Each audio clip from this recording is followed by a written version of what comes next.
Welcome back to the Real News Network. I'm Shamini Perez coming to you from Baltimore. We're in conversation with Professor John Weeks about the Greek elections coming up on January 25th and austerity measures and how the European press is covering the austerity measures. As you know, John Weeks is Professor Emeritus of the University of London and author of the book, The Economics of the 1%. Thank you so much for joining us, John. John, in an article that you have recently written, you call the governing party and the government of Greece the ungoverning party. What did you mean by that? They are not governing Greece so much as they are grinding it down. As they normally think of governments as managing the economy and to the extent that they can manage society in the interest of the population. This government is not managing it in the interest of the population. They're mismanaging it in the interest of speculators and the European Commission, and specifically the German government and the German Central Bank, the Deutsche Bank, which are all of these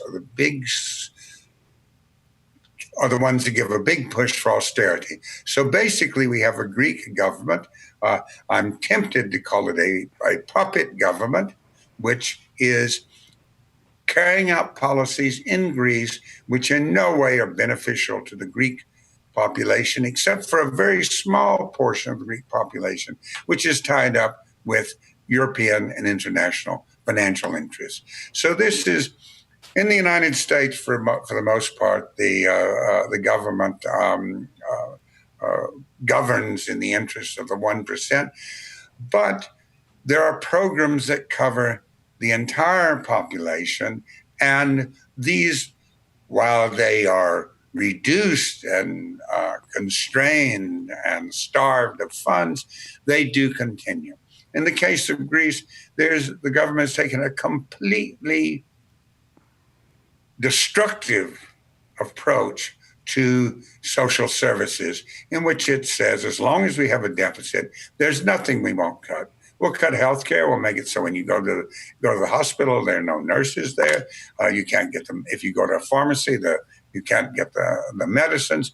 If you go to a school, there are no books, and so on. I mean, this is quite extreme. This is the type of thing you would expect to go on under a country which is being occupied by foreign power, which really gave which was unaccountable to its population.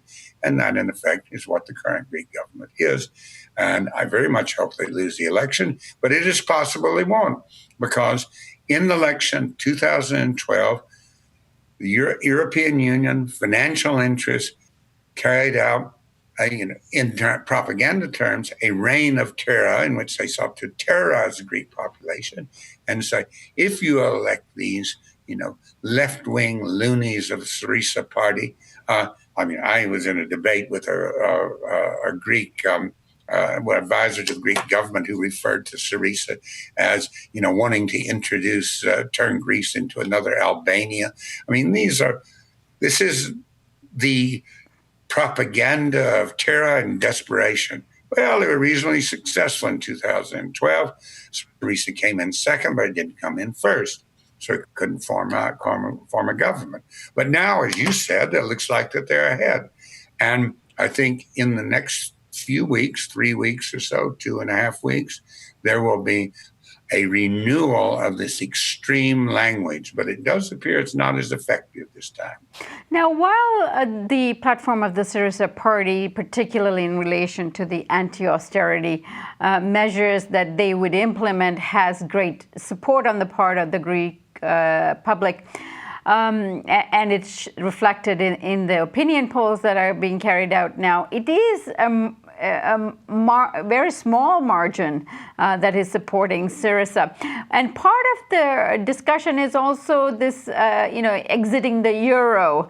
You've seen that has been attributed to Syriza, but they're not really talking about exiting the European Union any longer, are they? No, I mean, they are the term that's used, Grexit or whatever it is, Greek exit. No, their official position is to maintain Greece in the the European Union and using the euro and to renegotiate the debt. I think it's a very reasonable position. However, I think one must recognize an extreme possibility, and I know that the people in Syriza do. It's possible that the German government, should Syriza win, would decide that any weakening would result in a bigger disaster for German capital. German financial capital holds bonds from Italy and Spain and Portugal and France. And so the German government might say to itself, Greece is just a little country.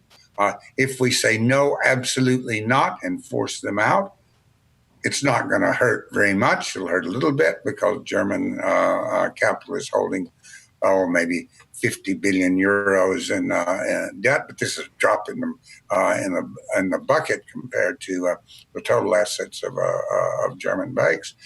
And we will, you might say, take the nuclear solution for Greece and force them either to comply or get out. And should that happen, it would be very serious indeed. But given how much the Greek population has suffered, probably the better choice in the long run would be to call Germany's bluff. I think that is the position that my good friend Kostas Lapovitsis takes, and I think that is correct. John, thank you so much for joining us, and we will be following the Greek elections in the upcoming weeks, and I hope you join us for further analysis. Thank you very much. And thank you for joining us on the Real News Network.